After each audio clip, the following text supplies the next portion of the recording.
Seigneur Jésus-Christ. Amen. Et je vous transmets aussi encore une fois les salutations des frères et sœurs de la Hollande de notre Seigneur Jésus-Christ. Amen. Vous s'asseoir.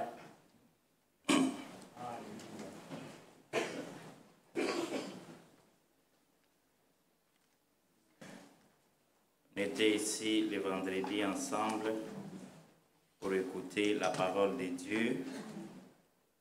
Comme nous venons aussi de l'écouter ce matin de la bouche de son serviteur, nous venons en ces lieux, mon frère, ma soeur, c'est pour nous préparer au retour de notre Seigneur Jésus-Christ. Et pour cette préparation-là, Dieu nous a envoyé un message, et c'est ce message qui nous prépare à les rencontrer. Il a confié son message à son serviteur, le prophète. Comme frère Franck, vous l'avez écouté, l'a dit, on doit insister sur cela. Comme Jean-Baptiste a été envoyé comme précurseur de la première venue de Christ, tu es envoyé avec un message. C'est ça les mots-clés. Tu es envoyé avec un message qui préparera la seconde venue de Christ. Amen. Ce message nous prépare à rencontrer notre Seigneur. Et comme nous le disons, c'est le message de l'heure. Et le message de l'heure corrige l'erreur de l'heure. Amen. Amen. Le message de l'heure nous a été donné pour corriger l'erreur de l'heure. Aujourd'hui, dans les assemblées, ce ne sont que des erreurs qui sont là-bas. Et ce message est venu nous corriger. C'est un message d'ordre. Il vient ramener l'ordre dans l'église, l'ordre dans les ministères, l'ordre dans les mariages, l'ordre en toutes choses. Et quand tout sera remis en ordre, le Seigneur viendra. et il viendra nous prendre. Amen. Nous avons lu le vendredi notre écriture dans Psaume, chapitre 34. On va voir aussi quelque chose là-dedans qu'il allons prier. Psaume chapitre 34, qu'on avait lu le vendredi, le verset 7.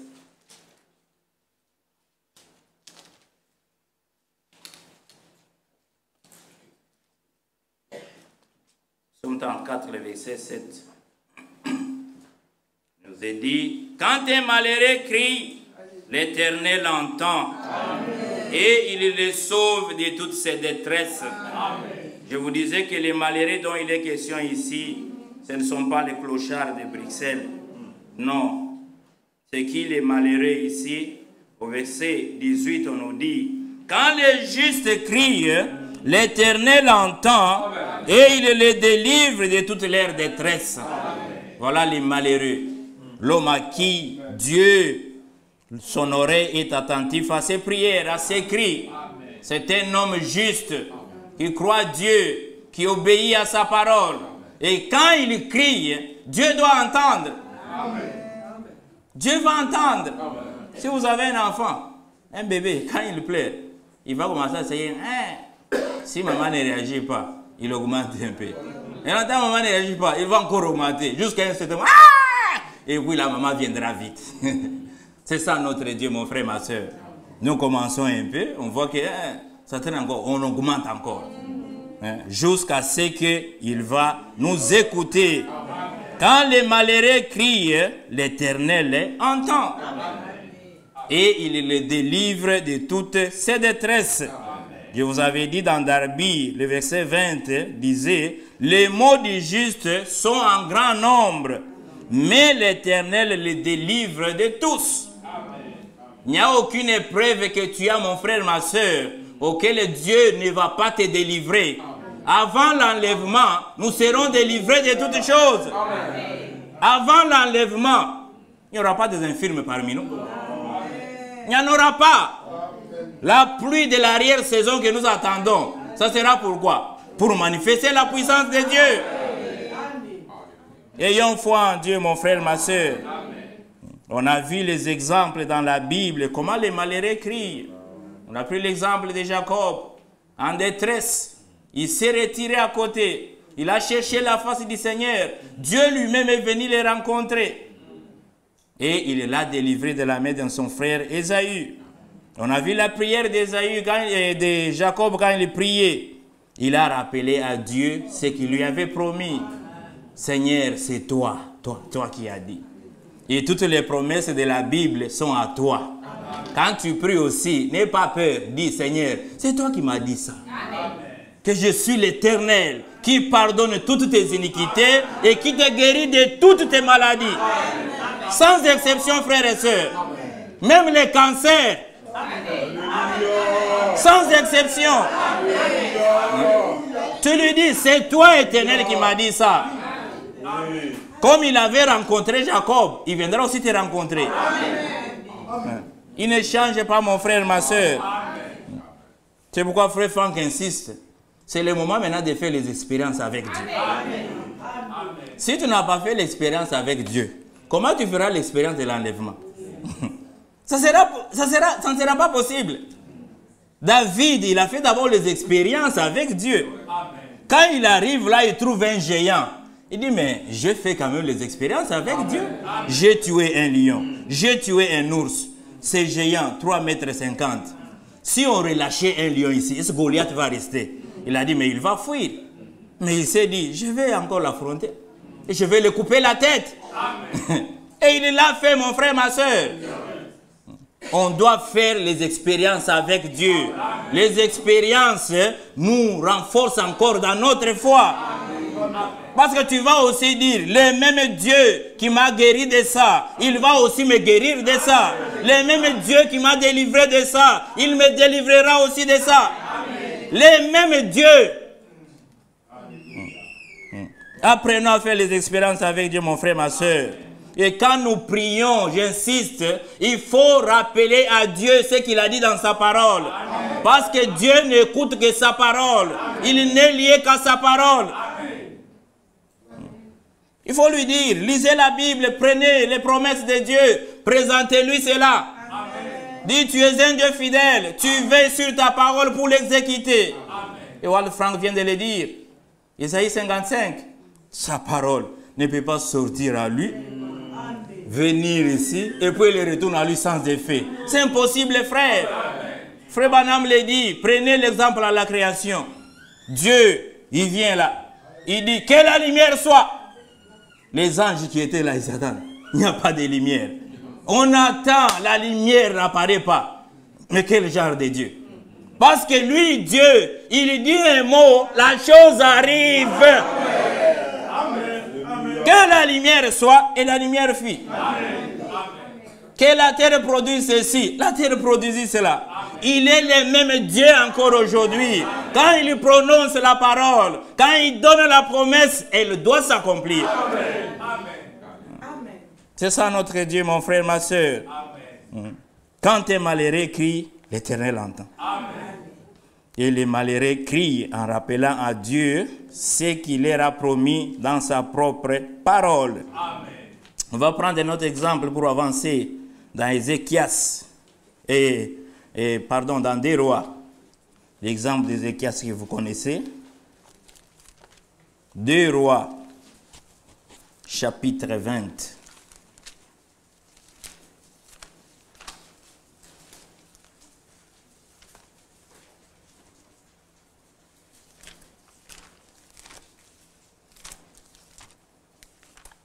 Deux Rois, chapitre 20, nous lisons à partir du premier verset.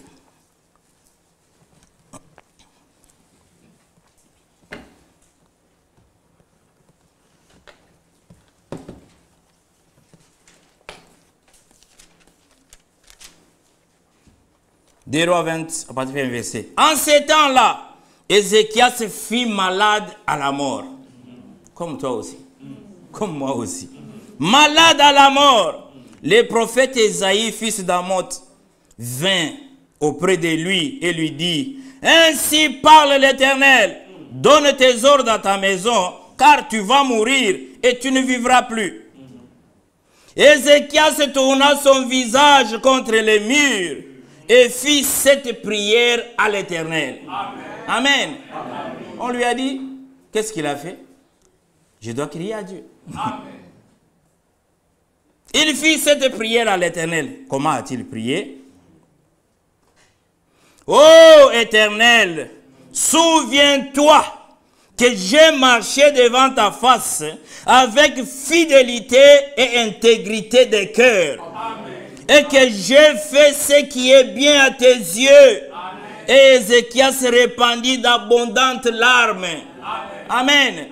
C'est comme ça qu'on doit prier. Amen. Rappelle à Dieu ce que tu as fait pour lui. Amen. Et toi et moi, ce matin ou cet après-midi, qu'est-ce que tu vas dire à Dieu dans ta situation? Tu vas lui rappeler quoi? Hein? Frères et sœurs, qu'est-ce qu'on va rappeler à Dieu? Lui, il dit au Seigneur, ô Éternel, souviens-toi que j'ai marché devant ta face avec fidélité et intégrité de cœur. Et que j'ai fait ce qui est bien à tes yeux. Dieu, il a écouté, il a regardé, c'est vrai ce qu'il dit. C'était la vérité, frère. Toi et moi, qu'allons-nous dire à Dieu? Il faut avoir quelque chose à dire à Dieu.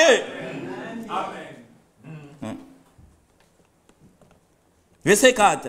Ésaïe qui était sorti n'était pas encore dans la cour du milieu lorsque la parole de l'Éternel lui fit adresser en ces termes. Retourne. Amen. Amen. Dieu n'oublie pas tous nos bienfaits, mon frère, ma soeur. Dieu n'est pas ingrat pour oublier tout ce que nous faisons pour lui. Amen. Ce matin, mon frère et ma soeur, il y en a qui dorment encore. Il y en a qui sont dans les terrains de foot. Il y en a qui sont dans les cinémas. Mais toi et moi, nous avons abandonné ces choses pour venir ici adorer Dieu. Amen. Dieu n'est pas ingrat pour oublier cela, mon frère. Ton argent, que tu peux même faire d'autres choses, tu paies les carburants, les transports. Dieu va oublier cela. Rappelle-lui aussi, Seigneur, souviens-toi. Pendant la neige, il fait très froid. Je suis sorti pour venir t'adorer. Il plaît, il fait chaud. Je suis à ton service. Dieu va se rappeler de cela, mon frère, ma soeur. Isaïe n'était pas encore sorti. La parole lui a adressé. Retourne, dis à Ézéchias, chef de mon peuple. Ainsi parle l'Éternel, le Dieu de David, ton père. J'ai entendu ta prière. Quand tes malheureux crient, l'Éternel entend. J'ai entendu ta prière. J'ai vu tes larmes. Voici, je te guérirai. Le troisième jour, tu monteras à la maison de l'Éternel. Amen. Frère Branham dit, ce n'était pas la prière du prophète qui avait guéri les rois. C'était la prière du roi lui-même. Amen. Ce n'est pas la prière des anciens qui va te guérir. Ta propre prière, ta foi dans la commission que Dieu a donnée aux anciens, c'est elle qui va produire la guérison. C'est ta propre foi. Et il dit encore, Frère Branham dit, au lieu de répondre au roi, Dieu parlait au prophète. Vous imaginez, c'est le roi qui a prié. Dieu devrait lui parler, Ézéchias. Oui, j'ai écouté ta prière, j'ai vu tes larmes, je vais te guérir. Non, non, Dieu parle au prophète pour lui dire que, retourne, va dire au roi. Tu peux prier, mon frère, ma soeur. Dieu peut te répondre au travers de ses serviteurs. Comme nous venons écouter la parole de Dieu, Dieu peut te donner la réponse à ta prière. C'est pourquoi il faut être attentif. Ne soyez pas distraits, mon frère, ma soeur. Dieu nous répond, c'est dans sa parole. Quand nous écoutons la parole de Dieu, c'est là que Dieu nous répond. On doit être attentif. Il a écouté aussi sa prière. Il a dit, je vais te guérir. Mon frère, ma soeur, c'est très merveilleux avec notre Dieu. Mais ayons quelque chose à dire au Seigneur.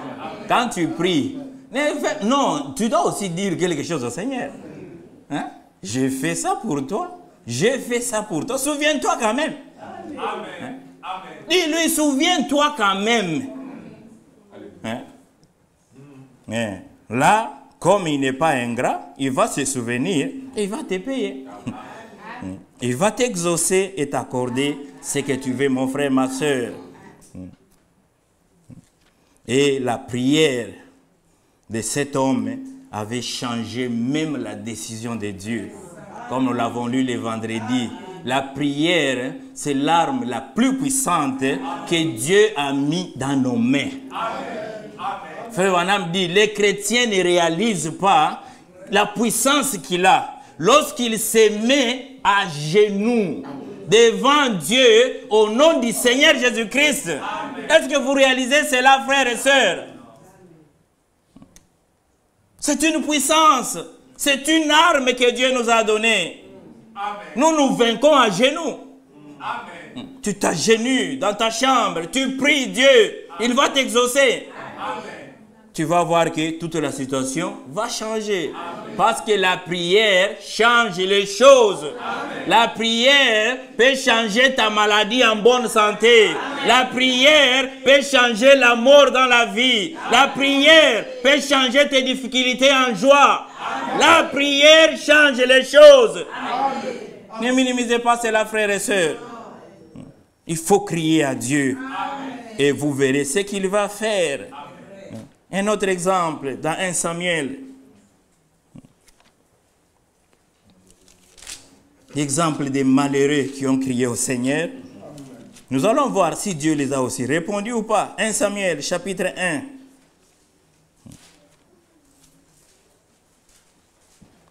1 Samuel, chapitre 1, à partir du verset 6. L'histoire connue.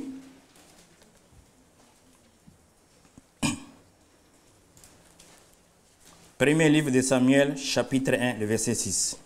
Sa rivale, c'est l'histoire de Anne. Sa rivale prodiguait des mortifications pour la porter à s'irriter de ce que l'Éternel l'avait rendu stérile. Et toutes les années, il en était ainsi, frère. Elle était malheureuse. Malheureuse. Toutes les années, il en était ainsi. Chaque fois qu'Anne montait à la maison de l'Éternel, Pénina la mortifiait de la même manière. Alors elle pleurait et ne mangeait point. Elle était vraiment malheureuse, dans une situation très mauvaise.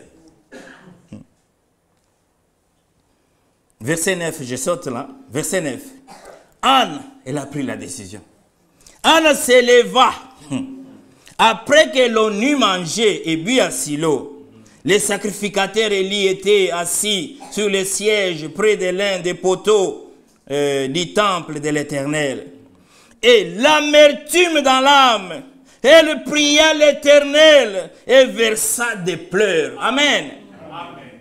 Ézéchias a prié, il a versé des pleurs. Amen. Anne aussi, on nous dit ici, dans sa situation, elle a prié, elle a versé aussi des pleurs. Amen. Il nous arrive aussi de prier, on verse aussi des larmes. Amen.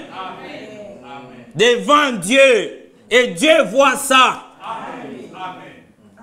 Ce ne sont pas les prières là qui sont faites, je ne sais pas comment. Non, frère. Nous répandons nos âmes devant Dieu. C'est à Dieu que nous présentons nos plaintes. Amen. Dans l'amertume, on pleure même devant lui. Amen. Elle a répandu des larmes, des pleurs.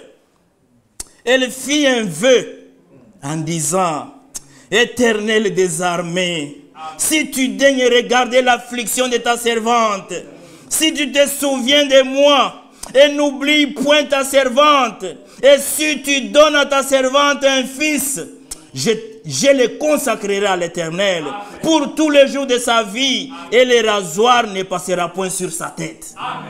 Amen. Amen. Quand on prie, on peut faire aussi un vœu à l'Éternel. Mais faites attention. Si vous faites un vœu à l'Éternel, vous devez l'accomplir. Sinon, ça sera terrible. Amen. Elle a fait un vœu. Ézéchias a rappelé à Dieu ce qu'il avait fait. Anne a fait un vœu à l'Éternel. Si tu me donnes un fils, elle était précise dans sa prière. Amen. Elle n'a pas dit si tu me donnes un enfant, non. Un fils. Amen. Amen. Si tu me donnes un fils, je vais le consacrer à l'Éternel. Toute sa vie. Amen.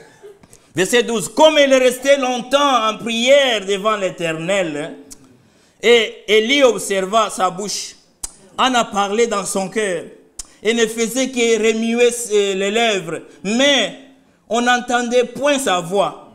Élie pensa qu'elle était ivre. Et il lui dit, jusqu'à quand seras-tu dans l'ivresse? Fais passer ton vin.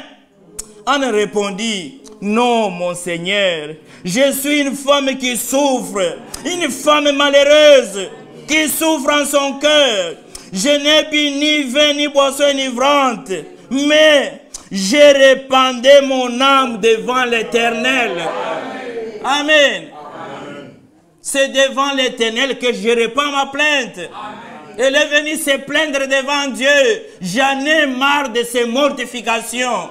J'en ai marre de ces moqueries, Seigneur. Console-moi maintenant. Amen. C'est l'Éternel qui dit, verset 16. Ne prends pas ta servante pour une femme pervertie, car c'est l'excès de ma douleur et de mon chagrin qui m'a fait parler jusqu'à présent. Élie reprit la parole et dit, vas en paix. Amen. Et que le Dieu d'Israël exauce la prière que tu lui as adressée. Amen. Amen. Verset 18, elle dit, que ta servante trouve grâce à tes yeux. Amen. Et cette femme s'en alla. Elle mangea et son visage ne fut plus le même. Amen. Amen. Avant, elle ne mangeait pas. Elle est allée répandre son problème devant l'Éternel. Elle a eu foi que Dieu l'a exaucé. Après la prière, frère, et ne s'est plus inquiété du reste. La Bible nous dit ici, elle est sortie, son visage ne fut plus le même. Elle a eu foi que Dieu l'a exaucé, que Dieu va répondre à sa prière. Comment toi, on a déjà prié pour toi, tu es toujours triste, frère. Commence déjà à témoigner. Si vous demandez quelque chose, croyez que vous l'avez déjà reçu. Et vous le verrez s'accomplir. Croyez déjà. Commencez même déjà à témoigner. Son visage ne fut plus triste. Quand sa rivale venait là, la mortifier encore. Elle se moquait même. Attends, tu vas voir ce que Dieu va faire. Tu seras confuse bientôt. Verset 19. Ils s'élevèrent de bon matin. Après avoir adoré l'Éternel, ils s'en retournèrent et revinrent dans leur maison à Rama. Elkana connut sa femme et l'Éternel se souvint d'elle. Dans les cours de l'année, Anna devint enceinte. Elle enfanta un fils. Ce n'était pas une fille. Elle avait demandé un fils. Et Dieu lui a donné selon le désir de son cœur. Elle a eu un fils. Mon frère, ma soeur, qu'elle nomma Samuel, car dit-elle, je l'ai demandé à l'Éternel. Amen. Quand un malheureux crie, l'Éternel entend. Elle était malheureuse. L'Éternel a écouté, il a exaucé sa prière. Et elle a reçu l'enfant qu'elle cherchait du Seigneur. Après avoir crié, Anne, son visage n'était plus le même. Elle a oublié cette tristesse-là, sachant que le Seigneur l'a exaucé. Ne fut plus le même, car dans Psaume chapitre 9, la Bible nous dit ceci. Les psaumes au chapitre 9.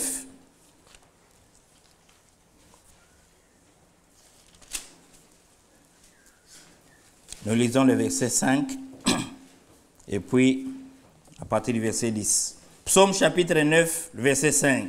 Car tu soutiens mon droit et ma cause. L'Éternel soutient ton droit et ta cause. Quand tu pries, mon frère, ma soeur, tu as un problème, en difficulté, dis, Seigneur, soutiens mon droit et ma cause. Je veux que toi seul, tu sois mon avocat. Pour intercéder en ma faveur, plaider pour ma cause. Et lui, le Seigneur, c'est le meilleur avocat qu'il soit. Qui peut le vaincre? Quel est le juge de ce monde, frère? Hein? C'est lui qui a donné même la loi. Hein? Tu soutiens mon droit et ma cause. Tu sièges sur ton trône en juste juge. Verset 10. L'Éternel est un refuge pour l'opprimé. Un refuge au temps de la détresse. Anne était opprimée. Elle s'est réfugiée en l'Éternel. Il dit, ceux qui connaissent ton nom se confient en toi. Vous connaissez son nom, non? Vous connaissez son nom? J'ai rencontré des gens. Vous venez de l'église. Faire quoi? Adorer Dieu. Comment s'appelle votre Dieu? Il est Dieu? Non, mais ce n'est pas le nom. Les noms, c'est quoi? Il s'appelle comment?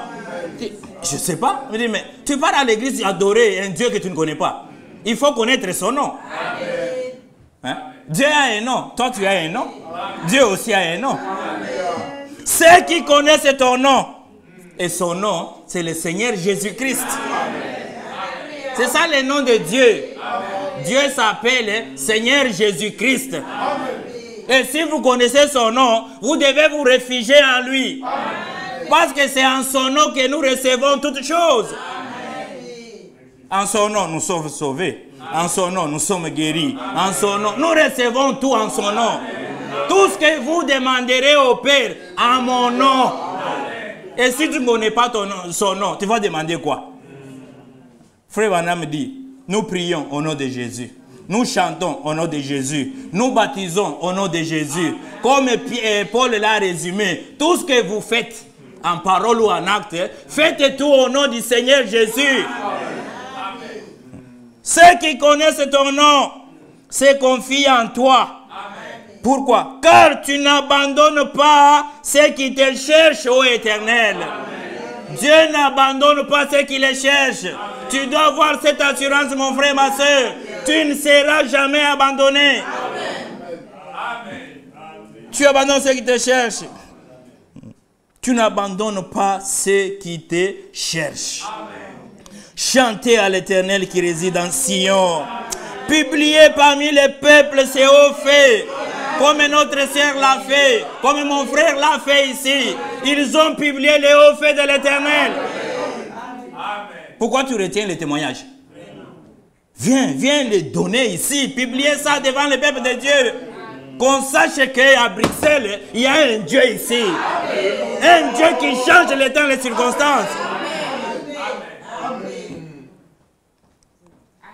Dit car il venge les sangs et se souvient de malheureux. Il n'oublie pas leurs cris. Quand les malheureux crient, l'Éternel entend. Dieu n'oublie pas vos cris, mon frère, ma soeur. Tu peux penser qu'il fait sourd d'oreille. Non, il a déjà écouté. La réponse est déjà en chemin, elle vient déjà. Garde la foi, mon frère, ma soeur. Quand les malheureux crient, l'Éternel entend. Il les délivre de toute leur détresse. Il n'oublie pas nos cris, mon frère, ma soeur. Prenons notre exemple dans Exode chapitre 2. Dieu ne change pas, frère. Ces choses ont été écrites pour nous. Amen. Que nous sachions aussi faire comme les autres. Amen. Dire même à Dieu, Seigneur, en était stérile. Tu lui as donné un enfant. Moi aussi, donne-moi aussi un enfant. Il est le même, il va le faire. Ézéchias était malade, il a crié à toi, tu l'as guéri. Alléluia. Tu es le même Dieu. Amen. Exode chapitre 2. Nous lisons à partir du verset 23. Longtemps après, le roi d'Égypte mourut, et les enfants d'Israël gémissaient encore sous la servitude et poussaient des cris. Ils étaient malheureux, frères. Si vous lisez leur histoire, c'était terrible. On avait même endurci les travaux, frères. Avant, on leur donnait même la paille pour faire les briques. Non, on vient dire, ne leur donnez même plus la paille. Qu'ils aillent couper la paille eux-mêmes, mais ils doivent faire la même quantité de briques. C'était dur, frère. Ils ont poussé des cris.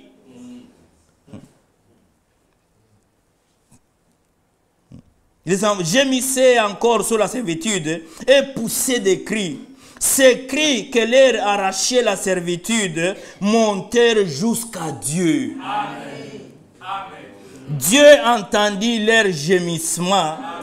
Et se souvint de son alliance avec Abraham, Isaac et Jacob. Amen.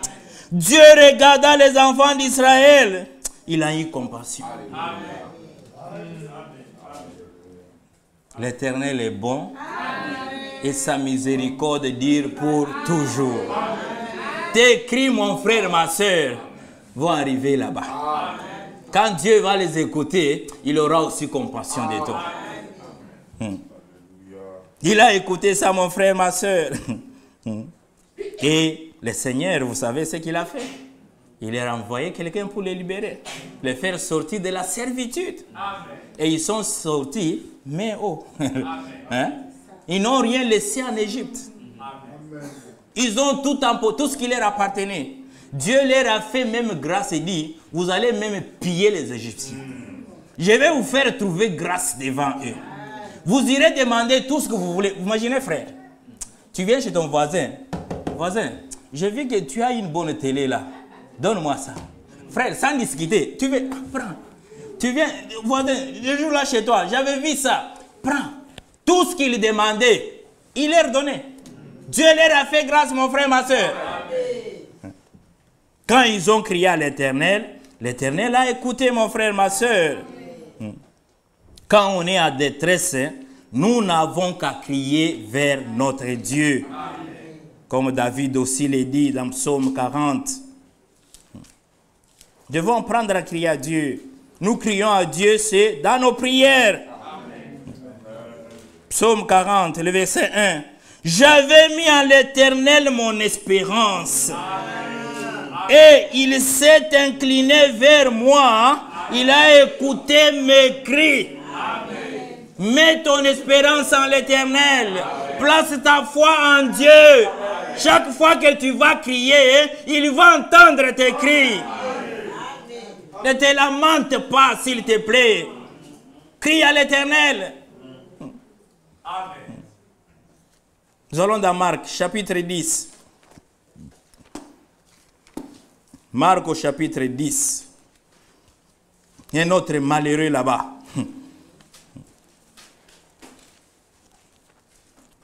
Dieu est lié à sa parole. Amen. Vraiment à sa parole. Amen. Il ne peut pas faire sourde oreille au cri des malheureux. Jamais. Il ne l'a pas fait avant. Il ne le fera plus non plus aujourd'hui. Même aujourd'hui dans cette salle, quand tu vas aussi crier, il va aussi t'entendre. Tu sortiras de cet endroit, ton visage ne sera plus le même comme tu entres ici. Dis-lui ça, Seigneur.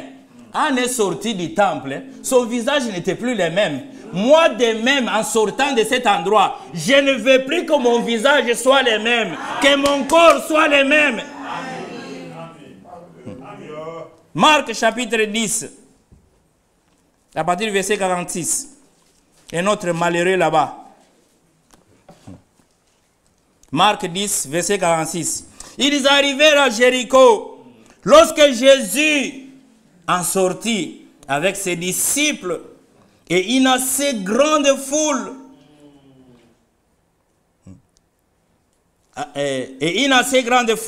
les fils de Timée, Bartimée, mendiant aveugle, étaient assis au bord du chemin. Un mendiant et un aveugle. Frère, c'était terrible. Quand on conduit, je vois Bruxelles ici. Vous arrêtez au feu, il y a les gens, ils viennent là-bas. Hein? Sur le vitre là-bas. Personne ne les regarde. Hein? Personne ne les regarde. Ce sont des cris qu'ils poussent. Qui les regarde? Mais c'est Bartimée ici, il était même encore aveugle. C'était encore plus terrible, frère. Plus terrible. Qui pouvait les regarder? Hein? Les gens ne faisaient que passer. Hein? Un malheureux qu'il était. Verset 47. Il entendit que c'était Jésus de Nazareth. Il s'est mis à crier. Voyez, frère, il s'est mis à crier. Amen. Parce qu'il était malheureux. C'est pourquoi il s'est mis à crier. Amen. Je n'ai rien à faire ici que de crier. Amen. Parce que celui qui exauce les malheureux, il passe ici. Amen. Il était là, c'est lui qui écoute l'Éternel, c'est lui Jésus. Il dit, il passe ici. Moi, je n'ai rien à faire qu'à crier. Même si la voix part, je dois seulement crier. Il s'est mis à crier, Fils de David, Jésus, aie pitié de moi. Amen. Écoutez, plusieurs les reprenaient pour les faire taire. Mais il criait beaucoup plus fort. Amen. Plus on les décourageait, plus on augmentait la voix. Amen. Plus on te décourage, plus multiplie les efforts. Plus. Et il augmentait beaucoup. Il criait beaucoup plus fort. Fils de David, aie pitié de moi. Amen. Jésus étant l'Éternel, quand un malheureux crie, il entend. Amen. Les gens qui battent, on le voit seulement arrêter. Il y a un malheureux qui crie. Il y a un malheureux qui... Pierre qui était chaud là. Seigneur, allons-y vite, regarde la foule. Hein? Chut, arrête. Il y a un malheureux qui crie. Et quand un malheureux crie, l'Éternel entend. Il s'est arrêté. C'était une grande foule, frère. Vous pouvez même vous imaginer. Est-ce qu'il a écouté comment? Avec les bruits quand les gens partent. C'était trop de bruit. Mais lui, en tant que Dieu, il est attentif aux cris des malheureux. Il a dit, il y a un malheureux qui crie ici. Je ne suis pas intéressé par vos bruits, non. Un malheureux crie. Et j'ai entendu. Je dois les délivrer de toutes ces détresses. Il s'est arrêté.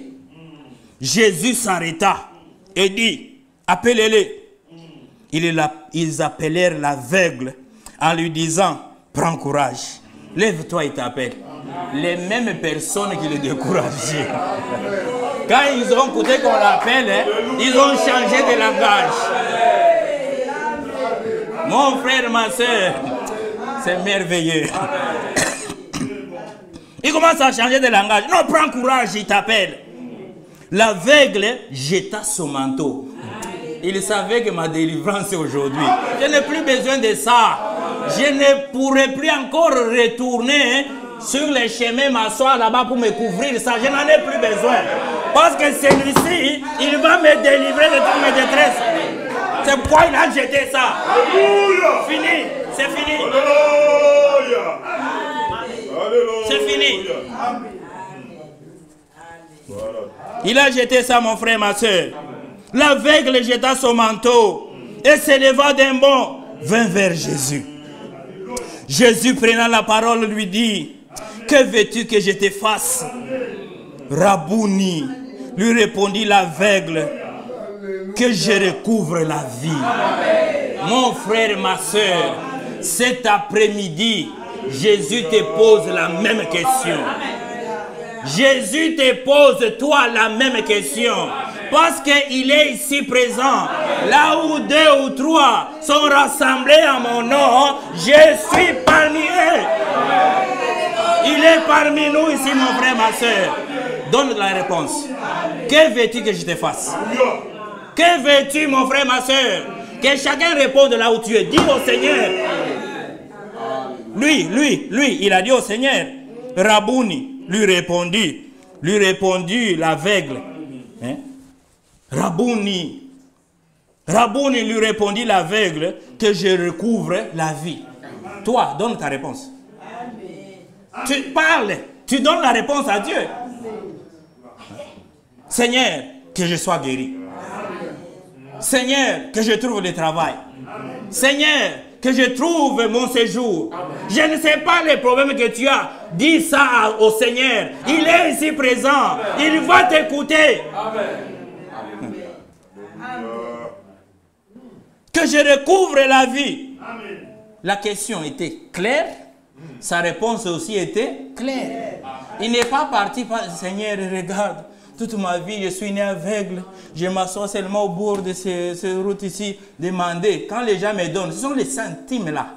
Pas même 10 centimes, les 5, les rouges là. C'est ce qu'ils me donnent à la fin de la journée. Ça ne suffit même pas pour acheter un pain. Il n'a pas donné ses explications, non. Je suis aveugle, je vais voir.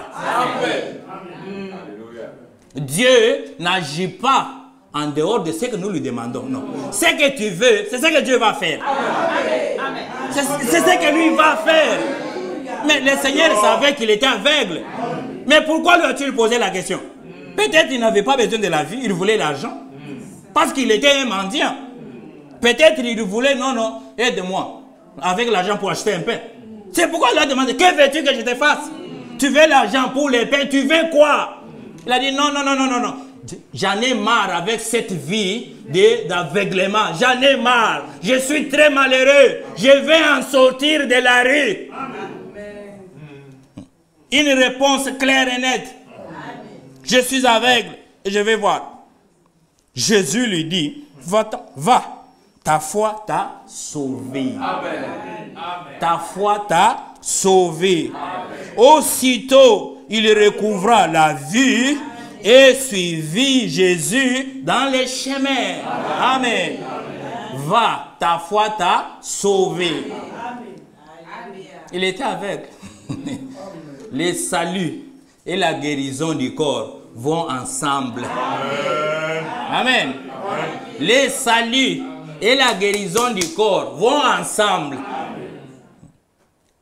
Ça part ensemble. C'est pourquoi je suis l'Éternel qui pardonne toutes vos iniquités et qui vous guérit. Amen. Parce que la maladie, c'est la conséquence du péché. S'il n'y a pas de péché, il n'y aura pas de maladie. Amen. au millénaire, dans le règne de 1000 ans, il n'y aura pas de maladie. Parce que le péché ne sera pas là. C'est pourquoi Jésus pouvait dire aux gens, ta foi t'a sauvé. Mais la personne était guérie. Parce que ça marche ensemble. C'est le péché qui nous amène toutes ces maladies et toutes ces choses. Et le monsieur a recouvert sa vue. Il a aussi suivi Jésus là-bas, criant, louant Dieu. Vous imaginez, il n'a même plus cherché son manteau. Fini. Hein? Quand un malheureux crie, l'Éternel entend, mon frère, ma soeur. Vous voyez ici, mon frère, ma soeur, pour montrer que notre foi doit être plus grande que notre problème. Amen. Notre foi doit être plus grande que notre maladie. Amen. Notre foi doit être plus grande que notre difficulté. Amen. Il faut avoir une grande foi. Il ne faut pas se limiter à des choses là simples. Non. Une grande foi, mon frère, ma soeur. Comme c'est arrivé avec cette femme dans Matthieu, chapitre 15. Matthieu au chapitre 15. À partir du verset 21. Matthieu chapitre 15, à partir du verset 21. Jésus étant parti de là, se retira dans les territoires de Tyr et de Sidon. Voici une femme cananéenne, une femme bruxelloise. Hein? Ça s'adresse à nos frères. Ce n'est plus à l'époque là, non, il est aujourd'hui. L'écriture s'applique pour nous aujourd'hui. Une femme cananéenne qui venait de ces contrées lui cria: aie pitié de moi, Seigneur, fils de David. Amen. Ma fille est cruellement tourmentée par les démons. Que dira la femme bruxelloise? Que dira l'homme bruxellois cet après-midi au Seigneur? Aie pitié de moi. Quoi? Ajoute là-bas. Ajoute ton problème. Ajoute ça, mon frère, ma soeur. Il est ici présent. Il est là. Ajoute ton problème aussi. Ma fille est cruellement tourmentée par les démons. Je vous ai dit, la maladie, toute maladie est un démon. Toute maladie est un... Même les maux de tête, c'est un démon. Parce que les démons sont des tourmenteurs. Ils nous tourmentent dans nos corps par des maladies. Verset 23. Il ne lui répondit pas un mot. Et ses disciples s'approchèrent et lui dirent avec instance: renvoie-la, car elle crie derrière nous. Elle ne s'est pas fatiguée, mon frère, ma soeur. Elle a crié, le Seigneur a fait semblant. Il voulait voir sa foi. Où est-ce qu'elle ira? Et toi, mon frère, ma soeur, tu n'as prié qu'une fois. Non, frère, je suis fatigué. Mais tu es fatigué comment? Tu n'as prié qu'un jour, pas même une semaine. Tu n'as même pas encore jeûné. Et tu t'es fatigué. Non, frère. Non. Elle n'a pas... Elle a crié. Le Seigneur a fait sa main. Elle faisait marcher. Elle suivait en criant encore. Amen. Elle a suivi encore en criant. Amen. Elle savait que la solution c'est celui-ci. Si je le rate lui, c'est terminé. Je vais trouver la solution où? C'est lui qui a ce pouvoir-là. De guérir ma fille, c'est lui qui est là. Amen. Toi tu vas quitter ici, tu pars où? Tu vas trouver la solution où? Chez ton médecin là-bas? Jamais, frère. Hein? À ILB là-bas. Même s'ils font des recherches comment? Incapables d'expliquer les choses. Ça les dépasse. Hein? Aucun médecin de Bruxelles ici n'a terminé avec 100%. Aucun. Même les plus intelligents. Même s'il a eu 90%. Grande distinction. Mais les 10 là, tu laisses à qui? Ça c'est ça. C'est ça le domaine de notre Dieu. Là où l'homme s'arrête, Dieu commence là-bas. Les médecins te disent qu'on ne peut plus rien faire. Lui vient maintenant continuer l'œuvre. Elle a crié, mon frère, ma soeur. Ma fille est cruellement tourmentée par les démons. Verset 23. Il ne lui répondit pas un mot. Et ses disciples approchèrent et lui dirent avec insistance: renvoie-la, car elle crie derrière nous. Il répondit: je n'ai été envoyé qu'aux brebis perdues de la maison d'Israël. Mais elle vint se prosterner devant lui, disant, Seigneur, secours-moi. C'est toi la solution. Secours-moi. Il répondit, il n'est pas bien de prendre les pains des enfants et de les jeter aux petits chiens. Frère, si les gens de ce monde prennent ça, ils vont dire que votre Jésus là-bas, il avait un langage terrible. Hein? Comment dire à quelqu'un comme ça? Traiter quelqu'un d'un petit chien. La femme ne s'est pas occupée de ça, frère.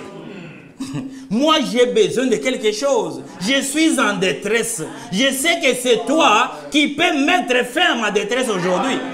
Que tu m'insultes ou pas, ça ne me dit rien. Fais quelque chose.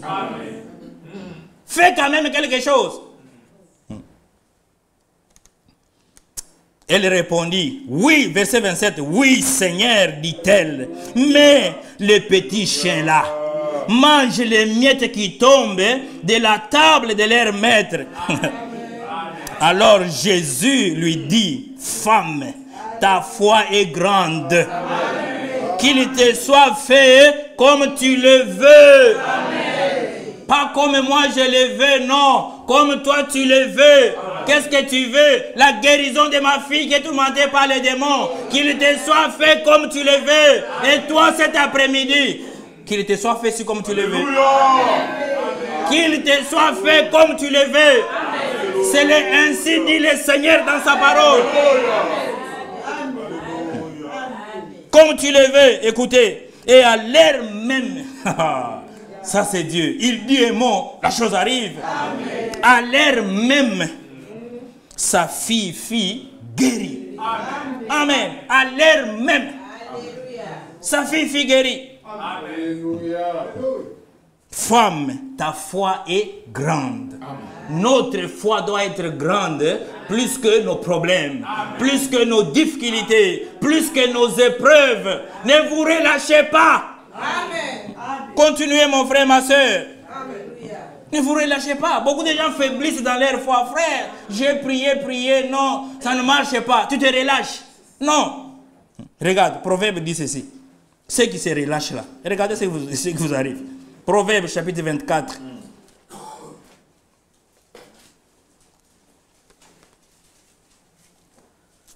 Proverbe chapitre 24. Ne vous relâchez pas, frère. La femme n'a pas baissé les bras. Bartimée n'a pas non plus baissé les bras. Malgré le découragement. Jamais, je ne vais pas les rater aujourd'hui. Aujourd'hui, c'est ton jour. Frère Franck l'a répété. Aujourd'hui, là. Aujourd'hui. Le 25 février, aujourd'hui, là. Si tu entends sa voix, n'endurcis pas ton cœur. Saisis ta chance aujourd'hui. Le Seigneur passe sur ton chemin. Pourquoi tu veux le laisser partir? Proverbe 24, le verset 10. Il dit, si tu faiblis au jour de la détresse, ta force n'est que détresse. Hein?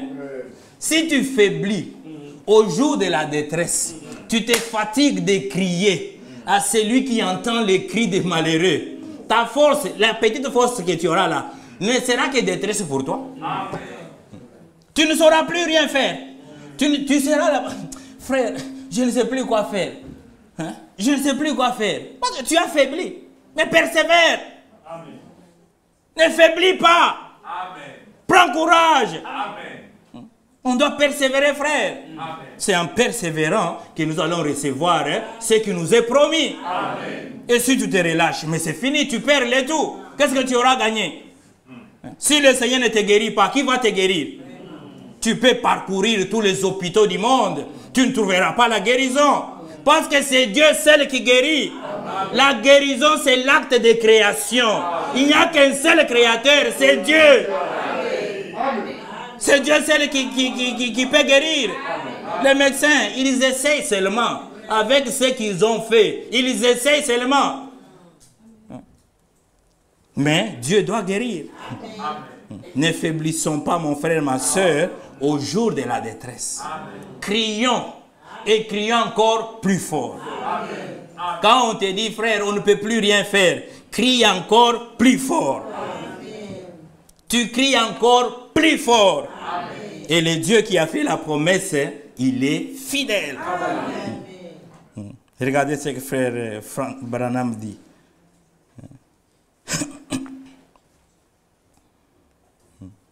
Dans la seconde robe, la robe d'occasion, 25 novembre 1956, paragraphe 71. Ce dont nous avons besoin aujourd'hui, c'est de la foi dans la promesse de Dieu. Amen. Et sans faire attention à ce que dit celui-ci ou que dit celui-là. Ne faites pas attention au découragement des gens. Amen. Gardons la foi dans la promesse de Dieu. Amen. Comme, paragraphe 74, ne prenez pas, 73, ne prenez pas attention aux critiques. Amen. Gardez votre foi dans la promesse. Amen. Dieu l'a dit, la prière de la foi sauvera les malades. Amen. Et Dieu les relèvera. Amen. La prière de la foi, amen, elle sauvera les malades. Amen. Et Dieu les relèvera. Amen. Écoutez, s'il a mené un sourd-muet à entendre, il peut amener un autre sourd-muet à entendre. Amen. Le Dieu là, s'il a ouvert les yeux de Bartimée, il ouvrira les yeux de notre aveugle. S'il a guéri quelqu'un du cancer, il guérira quelqu'un d'autre du cancer. S'il a guéri quelqu'un du diabète, il guérira quelqu'un d'autre du diabète. Amen. Le même Dieu, il ne change pas. Amen. Il ne change pas, frères et sœurs. S'il a amené un sourd-muet à entendre, il peut amener notre sourd-muet à entendre. Nous savons par des preuves infaillibles qu'il fait cela. Gardons notre foi dans la promesse. Ayons les yeux sur un seul but, nos oreilles sur un seul but, nos cœurs sur un seul but, et sur une seule chose, Jésus-Christ, il est capable d'accomplir ce qu'il a promis. Jésus-Christ est capable d'accomplir ce qu'il a promis. Amen. Il est capable de le faire. Il dit, on doit garder nos yeux sur ce qu'il a promis. Eh bien, il y avait un représentant de Dieu qui avait dit cela. Et maintenant, c'est Dieu lui-même qui l'a dit. Amen. Que pouvons-nous donc faire?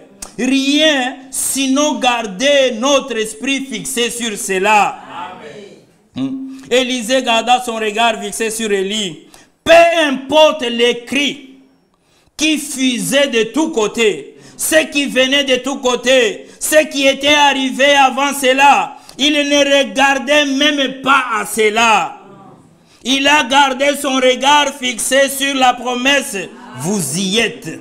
Vos yeux sur la promesse. Amen. Amen. Ne prêtez pas oreille au discours des gens. Oh, ma sœur, oh, je connais ma tante, elle était morte de cette maladie. Tais-toi. Tais-toi. Est-ce qu'elle croyait? Elle ne croyait pas. Tais-toi. Moi, je n'en mourrai pas. Je vais voir la gloire de Dieu avec cette maladie. N'ayez pas l'esprit de venir décourager les gens. Oh ma soeur, oh mon frère. Non, ne venez pas avec ça. Amen. Dites frères et sœurs, gardons les yeux sur la promesse. Amen. Et nous allons prier. Amen. La prière change les choses. Amen. Dieu est capable de te relever. Amen. Paragraphe 64. Eh bien, cela exigeait un seul motif, un seul cœur, les yeux sur une seule chose. Regardez les yeux, gardez les regards fixés sur la promesse. Si vous êtes malade ce matin, nous c'est cet après-midi, s'il y a quelqu'un malade dans cette salle, cet après-midi, si vous êtes affligé, il y a une grande promesse, pas de la part de lui, mais de Dieu lui-même. Si tu peux croire, c'est une condition. Nous recevons tout de Dieu par la foi. Amen. Si tu peux seulement croire, ne regarde pas ton problème. Ne regarde pas l'état de ta maladie. Ne regarde pas ça. Oh, c'est maintenant à telle étape. Ne regarde pas ça. Si tu peux simplement croire, cet après-midi, mon frère, ma soeur, mais tout va changer. Tu iras chez les mêmes médecins. Il va te regarder comme on a côté de la soeur. Mais tu as pris quoi? Je n'ai rien pris, monsieur. Mais tout est normal. Tout est normal. Quand j'écoutais les témoignages des frères Mbi, comme le frère me le disait hier, le médecin lui a dit non, non, tu vas commencer à prélever le taux de sucre après chaque 4 heures, pendant 2 jours ou 3 jours. Quand le frère a fait, tout était normal. Il dit, pour l'éprouver encore, je vais aller jusqu'au 10e jour. Il vient, lui donne, le médecin étonné là-bas, mais tu as fait quoi? Il dit, mais je n'ai rien fait. Je n'ai rien fait. Mais Dieu a fait quelque chose. Oh, je ne comprends pas. Il lui dit, bon, écoute, je suis professeur, tout ça, mais je ne sais pas expliquer. Il dit, allez, je vais prier pour toi. Tu ne comprends rien, je peux prier pour toi. C'est ça notre Dieu, frère. Le médecin, il s'est incliné devant lui. Jésus-Christ, le roi des rois. Les médecins, ils ont fait quoi? Il a fléchi les genoux devant le roi des rois. C'est ça notre Dieu, mon frère, ma soeur. Gardons nos yeux sur la promesse. Si tu peux croire, lorsque vous priez, croyez que vous recevez ce que vous demandez et cela vous sera accordé. Amen. Peu importe ce que dit le docteur, ceci ou cela, et cela marche, hein? Tenez-vous-en simplement à la promesse. Tenez-vous-en simplement à la promesse. Ne prêtez pas l'oreille à ce que les médecins disent, mon frère, ma soeur. Ce sont des hommes, ils sont limités. Ils sont limités dans leur connaissance. On ne méprise pas la médecine. Parce que nous savons que Dieu guérit de plusieurs manières. Frère Vanam l'a dit. Dieu guérit par la prière. Dieu guérit par imposition des mains. Dieu guérit par miracle. Dieu guérit par amour. Ça, c'est très important, frères et sœurs. S'il vous plaît, quand il y a un frère ou une sœur malade, visitez-le. Par votre présence, votre visite seulement, il va voir, oh, je suis aimé à Bruxelles. Oh, je pensais que personne ne me regardait. Oh, tout le monde pense à moi. Les messages, les SMS, les visites. Non, Dieu peut guérir quelqu'un par cela.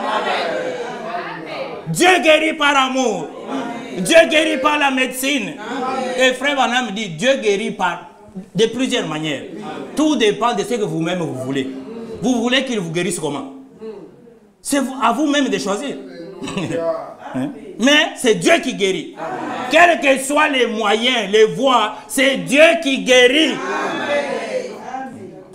C'est ça notre Dieu, mon frère, ma soeur. Crions très fort, sans se relâcher. Parce que si tu faiblis au jour de la détresse, ta force devient elle-même une détresse. Elle devient une détresse. C'est pourquoi le Seigneur nous a appris à prier. Dans Luc chapitre 18, vous connaissez l'écriture de cette femme-là. Elle courait derrière ses rois. Rends-moi justice. Le roi refusait. Rends-moi justice. Il refusait. À un certain moment, Luc chapitre 18. Merci.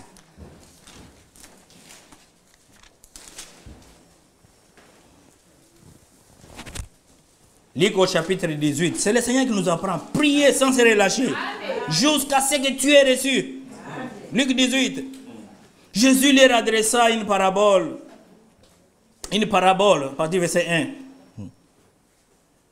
Pour montrer qu'il faut toujours prier. Amen. Et ne point se relâcher. Amen. Il faut toujours crier encore plus fort. Amen. Crier. Jour et nuit, sans se relâcher. Amen. Il dit, il y avait une femme, vous connaissez l'histoire. Il dit, verset 5, ce roi-là, lui-même, il a dit, néanmoins, parce que cette veuve m'importune, je lui ferai justice, afin qu'elle ne vienne pas sans cesse me casser la tête. Le Seigneur ajouta, entendez ce que dit le juge unique. Verset 7, et Dieu ne fera-t-il pas justice à ces élus de Bruxelles qui crient à lui jour et nuit? Hein, frère, Dieu ne te fera-t-il pas aussi justice? Les prières que tu as dans ces lieux, chez toi à la maison, pendant la journée, pendant la nuit, Dieu va seulement oublier complètement. Non.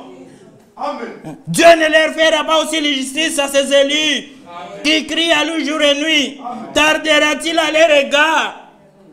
Je vous l'ai dit, il leur fera promptement justice. Ça, c'est ainsi dit le Seigneur dans sa parole. Parole sortie de sa bouche. Tu lui rappelles ça? Seigneur, tu as dit, est-ce que tu ne me feras pas moi aussi justice? J'écris à toi jour et nuit. Mais tu as dit que tu me feras promptement justice. Hein? Priez sans se relâcher, mon frère, ma soeur.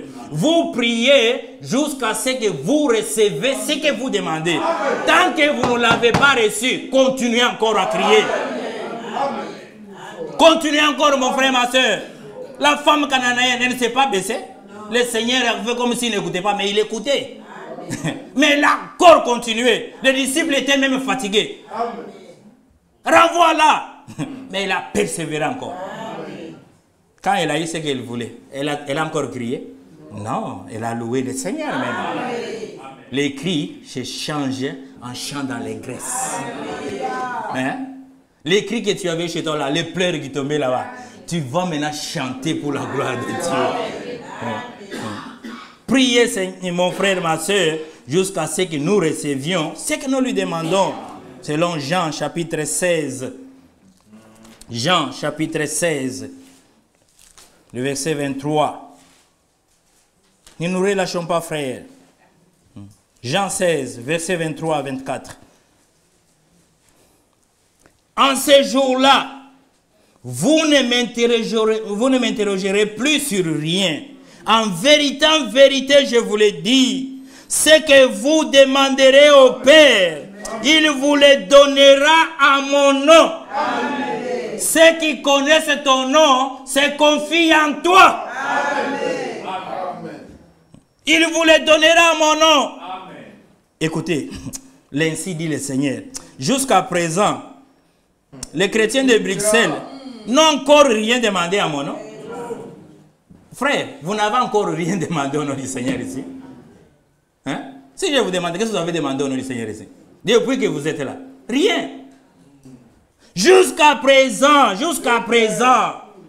vous n'avez encore rien demandé.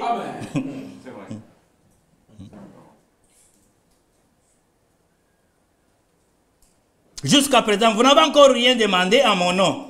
Il dit demandez. C'est ainsi dit le Seigneur. N'aie pas peur. Demande. Amen. Demandez. Et vous recevrez afin que votre joie soit parfaite. Amen.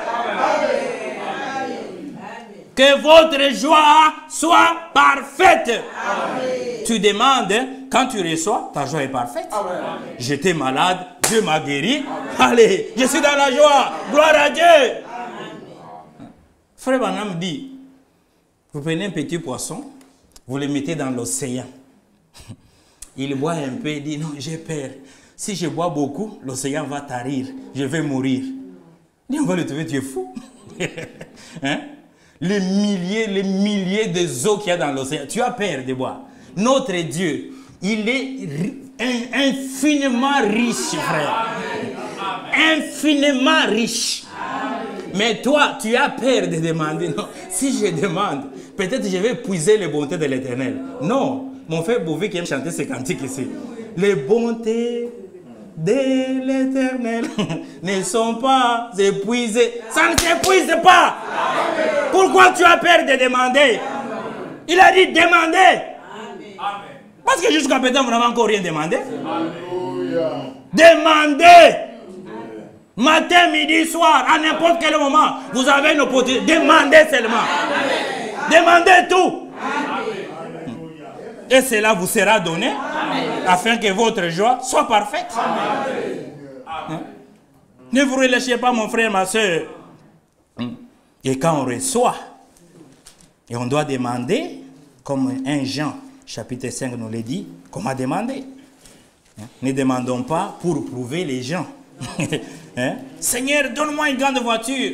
Comme ça, je vais prouver à Job que moi aussi, je peux rouler un Tesla ou quoi. Non, non, non, non, non. Dieu ne peut pas répondre à une telle prière. Jamais. Hein? Seigneur, donne-moi une grande maison. Hein? Plus que tout le monde. Non, tu veux nous prouver pourquoi. Hein? Comment demander? 1 Jean, chapitre 5. 1 Jean, chapitre 5. Verset 13 à 15.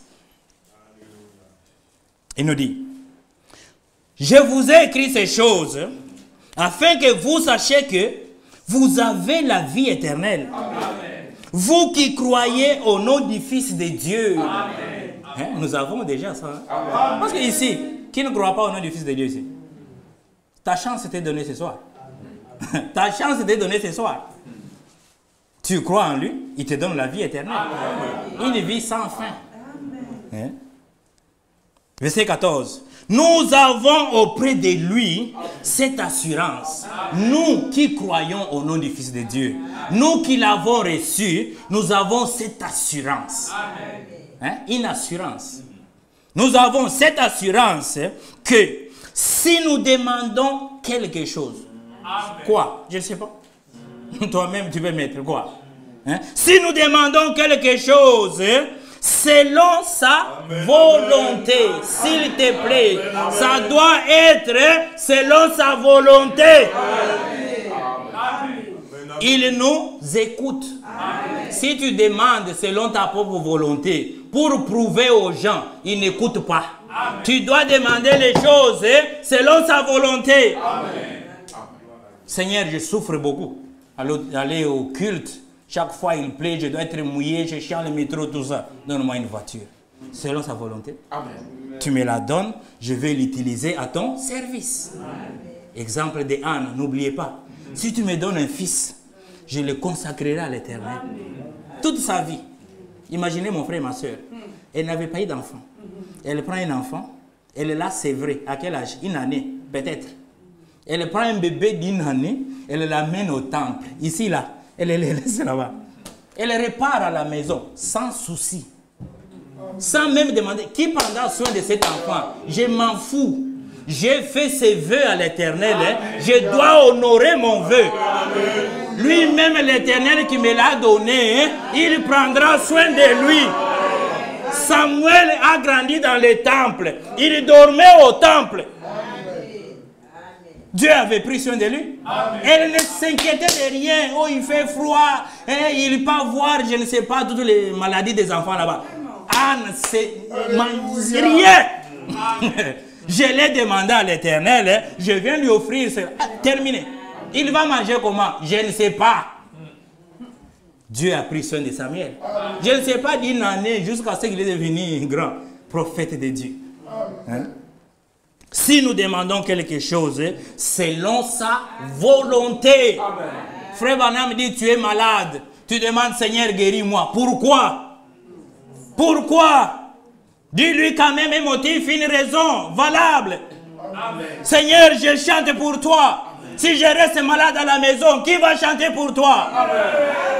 Je dois soutenir mon assemblée par ma présence, mes dîmes et mes offrandes. Si je suis malade, je vais travailler comment? Comment je vais supporter ton œuvre? Il faut avoir un but, mon frère, ma soeur. Pas demander seulement les choses en désordre, non. Pour quelle raison tu veux que Dieu te bénisse? Pour quelle raison tu veux que Dieu te guérisse? Pour quelle raison? Donne-lui quand même une raison valable. Si tu fais ça, Seigneur, je ferai ça. Je dois travailler. Tu sais, à l'église, nous avons beaucoup de charges. Il faut que je travaille. Ma contribution, ma dîme et mon offrande est nécessaire pour faire avancer ton œuvre. Guéris-moi, Seigneur, que je retourne au travail pour continuer à soutenir ton œuvre. Ça, c'est demander selon la volonté de Dieu. Seigneur, il y a des frères et des sœurs qui font des distances à pied. Il pleut, ils doivent courir par-ci par-là. Tu m'es baigné avec un véhicule. Je vais commencer à les amener chez eux à la maison. Hein? Dans ces froids ici, je vais me sacrifier à les amener jusqu'à leur porte à la maison. Ça, c'est selon la volonté de Dieu. Et quand tu demandes comme ça, Dieu écoute, il va te l'accorder. Selon sa volonté. Verset 15. Et si nous savons qu'il nous écoute, nous savons que nous possédons la chose même que nous lui avons demandé. Quel qu'en soit. Quel qu'en soit. Même si ce sont les milliards. Si tu les demandes pour la volonté de Dieu, il va te les accorder. Quel qu'en soit, ce n'est pas déterminé. William Branham, dans ses raisonnements, il a écrit les chèques blancs. Il signe là-bas au nom de Jésus-Christ. À vous de remplir. Hein? Quelqu'un, hein? Il te donne un chèque. Frère Bovic, ah, frère, tu as besoin d'argent. Un chèque, il signe là-bas. Pars à ma banque. Je ne sais pas les noms de vos banques ici. Signez. Mais toi-même, tu vas remplir ce que tu as besoin. Frère, tu auras peur? Hein? Il t'a donné un chèque blanc. Amen. Quand tu arrives à la banque, on donne... Oh, M. Bovic, oui, il a un compte ici. Il a demandé combien? 1 million. Ils vont sortir. C'est ce que le Seigneur a fait, mon frère, ma soeur. Ce que tu veux, c'est ce qu'il va t'accorder. Demandez. Amen. Mais ça doit être selon sa volonté. Amen. Et quand nous demandons selon sa volonté, nous savons qu'il nous écoute. Amen. Vous demandez avec foi. Frère Branham dit, la foi est parfaite. Amen. La foi ne connaît pas de défaite. Amen. Amen. Amen. La foi ne connaît pas de défaite. Amen. La foi est parfaite. Amen. Quelqu'un qui a la foi, il ne peut pas échouer. Il ne connaîtra jamais de défaite. Amen. Jamais, mon frère, ma soeur. C'est selon la parole de Dieu. Dans 1 Jean, là où on est. Verset 4. Car tout ce qui est né de Dieu, tous ceux qui sont engendrés de Dieu, nés par sa parole et par son esprit, ils font quoi? Ils triomphent du monde. Amen. Et la victoire qui triomphe du monde, c'est notre foi. Amen. La foi, elle triomphe du monde. La foi triomphe de toutes choses. C'est pourquoi la foi ne connaît pas de défaite. Amen. Si tu crois, tu verras la gloire de Dieu. Amen. Si tu peux simplement croire, tout est possible à celui qui croit. Amen. Nous devons, mon frère, ma soeur, apprendre à crier à Dieu. Amen. Et non pas à crier contre Dieu. C'est le dernier point, je vais terminer par là. Amen. Il y a les gens qui crient contre Dieu. Au lieu de crier à Dieu pour les secours dans leur détresse, et ils crient à Dieu. Pourquoi ça, Seigneur? Pourquoi seulement moi? C'est quoi? Tu as besoin de secours. Crie à lui. Tu le supplies. Mais toi, tu cries contre lui. C'est très terrible, frère. La prière, ce n'est pas ainsi. Hein? Tu vois, le Franck dit dans les temps est proche. Hein? Page 16. Le souffle même de notre âme est maintenu par la prière, inspiré par l'esprit. Si des personnes ou une assemblée négligent la vie de prière, ils sont coupés de la présence même du Dieu Tout-Puissant. Ils se trouveront bientôt dans un état de tiédeur et d'indifférence compassée. Négliger la prière, mais c'est fini. Il dit, la prière est la communion personnelle avec Dieu. La prière est une communion personnelle avec Dieu. Amen. Tu parles à Dieu, il te parle. Amen. Lorsque, en toute humilité et dans un esprit de supplication, nous nous mettons devant lui, dans les secrets de notre chambre, nous apportons nos fardeaux, nos demandes et nos besoins personnels devant le trône de grâce.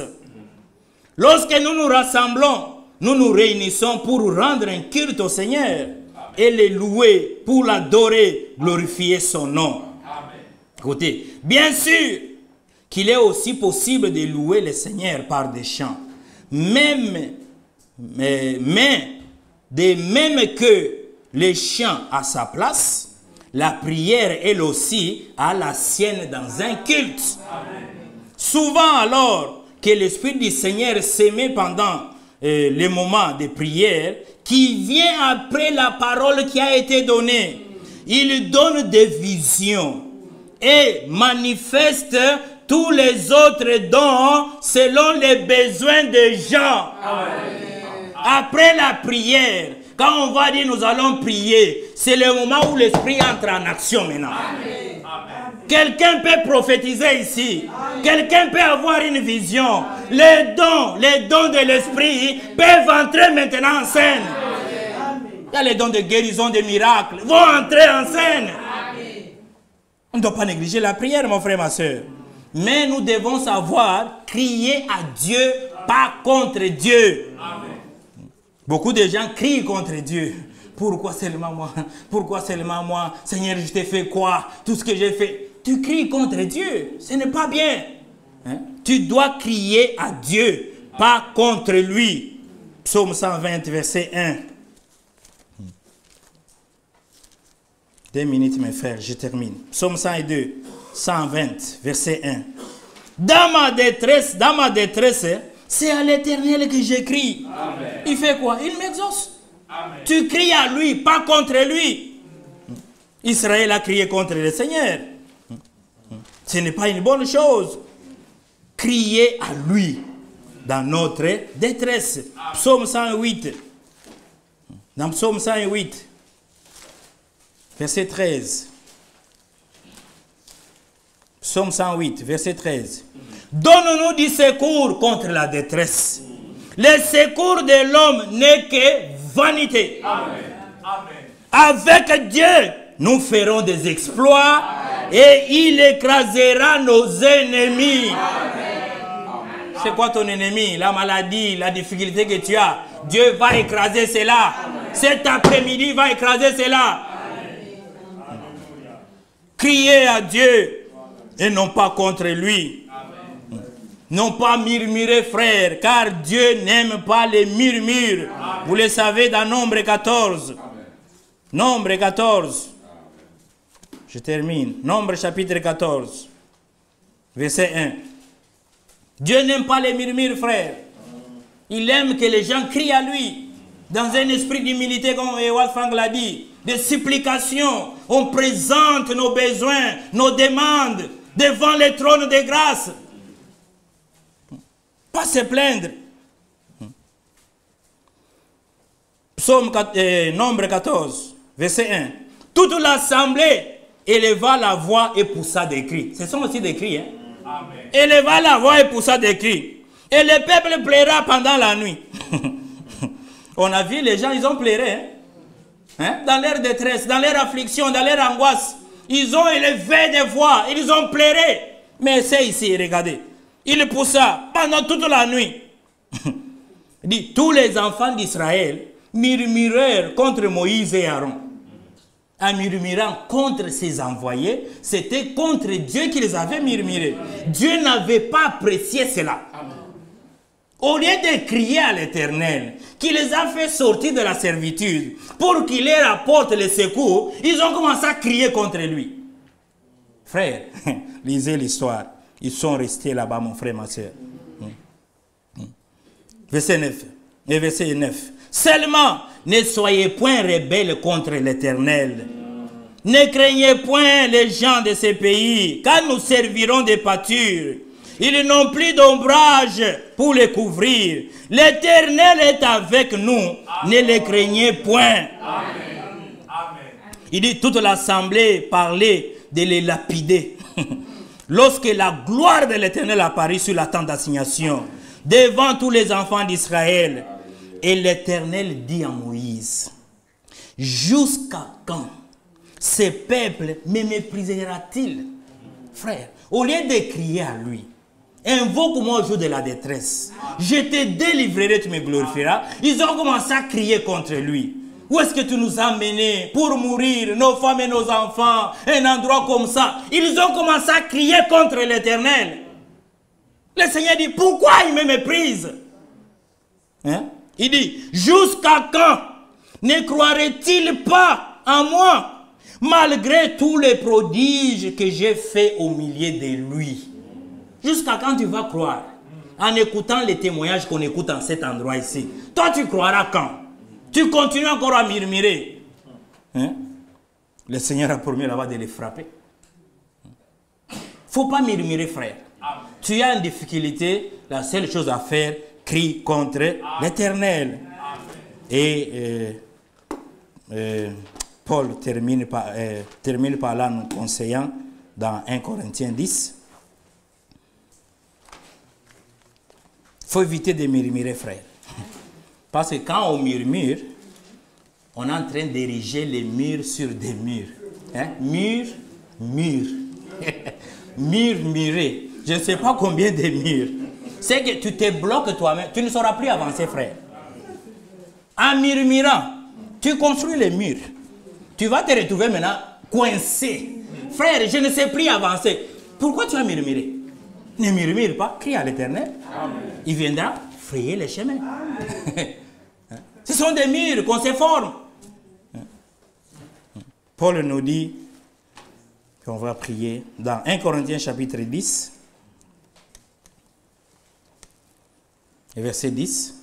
Ne murmurons point. Amen. Jamais. Ne murmurez point. Amen. Quels que soient les problèmes, quelles que soient les preuves, ne murmure pas. Crie à l'Éternel.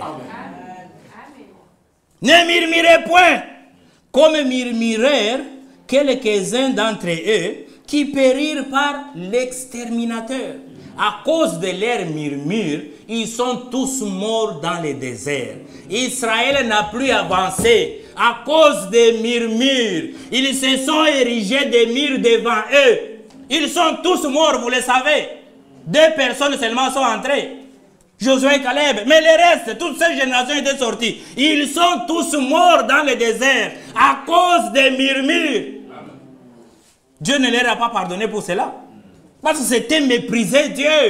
Il a fait des grands... Il a ouvert la mer. Frère, il a fait ça. Ils ont traversé à sec. Vous arrivez de l'autre côté. Mais vous dites, oh, ces gens sont très géants, tout ça. Mais ce qu'il a fait, qui peut frayer la mer? Que Dieu nous aide, frère. Amen. Ne murmurons pas. Amen. Sachons crier à Dieu. Amen. Ces choses leur sont arrivées pour servir d'exemple et elles ont été écrites pour notre instruction ici à Bruxelles. Amen. À nous qui sommes parvenus à la fin des siècles. Amen. Amen. Amen. C'est écrit pour ton instruction, pour mon instruction. Quand tu es en détresse, ne murmure pas. Ne crie pas contre Dieu. Crie par contre à Dieu. Seigneur, exauce-moi. Seigneur, délivre-moi. Seigneur, tu as dit ça. Tu as dit, invoque-moi au jour de la détresse. Je te délivrerai et tu me glorifieras. Délivre-moi, Seigneur. Je vais louer ton Saint-Nom. Que le Seigneur nous bénisse.